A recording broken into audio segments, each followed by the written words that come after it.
पूछा गया है वो भी कहीं शोभनीय नहीं था। भारत एक बहुत समृद्ध भाषाई रूप से बोलचाल शब्दों के प्रयोग से व्याकरण ग्रामर साहित्य से बहुत ही रिच है, समृद्ध है, लेकिन संवेदनशील भी है। इसीलिए कई बार बोला गया है कि बोली एक अमोल है, जो कोई बोले जान ये तराजू तौल के तब मुख बाहर आन। ये तो एक उदाहरण है, ऐसे सैकड़ों उदाहरण हजारों साल से हमारे समाज में प्रचलित है, मुहावरे वगैरह। तो शब्दों की मर्यादा को लांघना बहुत नुकसानदायक हो सकता है भारतीय समाज में। मैंने बोला कि भारतीय समाज अपने आप में बहुत सेंसिटिव समाज है।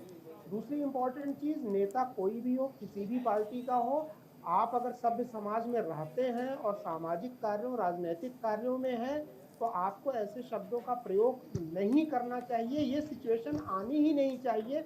अगर आप या आपके मैनेजर्स फेसबुक हैंडल नहीं कर पा रहे हैं, तो आप पूरे देश को कैसे हैंडल करेंगे? फिर बोलेंगे जी पासवर्ड किसी ने चुरा लिया, किसी ने हैक कर लिया। ये बचकाना टाइप का है। तो मैं तो यही बोलूंगा कि यहाँ पे शब्दों का प्रयोग बहुत संभल के करना चाहिए। और सुप्रिया श्रीनेत की बात करें, जो कि हमेशा टीवी पे आती हैं, अपने अपने पार्टी की, मेरे ख्याल से कांग्रेस की सबसे बड़ी रिप्रेजेंटेटिव अगर मीडिया में देखा जाए तो वही है। तो उनको तो बहुत संभल करके ये चीजें बोलना चाहिए। कांग्रेस का तो मुझे ऐसा लगता है, एक बार गलती हो, दो बार गलती हो, समझ में आता है। लेकिन कुंभकर्ण जब तपस्या कर रहा था तो वो मांगना चाहता था इंद्रासन, तो माँ सरस्वती आके उसके जीवा पे विराजमान हो गई, उसके मुंह से निकल गया निद्रासन।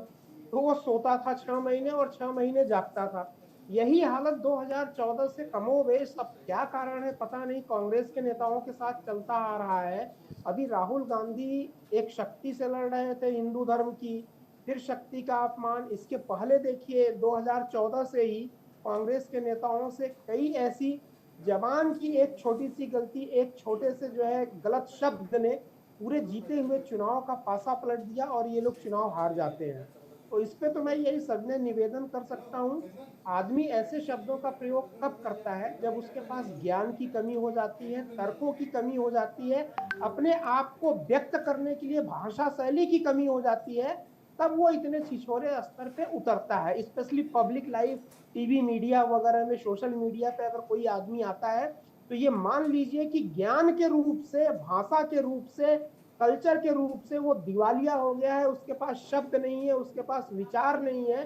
तो ओछे विचारों का सहारा लेकर के वो अपने एंगर को, अपने आक्रोश को अटैक करता है अपने राइवल पार्टी पे। तो कोई भी हो, शब्दों की मर्यादा रखे रहिए। हिंदी, बंगाली या कोई भी कल्चर हो, भाषा हो भारत में, वो इतनी रिच है, शब्दों की भरमार है कि आप अटैक अगर किसी पे करना चाहें तो शालीन शब्दों के साथ बहुत अच्छे तरीके से आप प्रहार कर सकते हैं। अगर बिल्कुल नहीं है है कि तो जी, आप अपनी शालीन शब्दों का इस्तेमाल करना चाहिए, गरिमा में रहना चाहिए।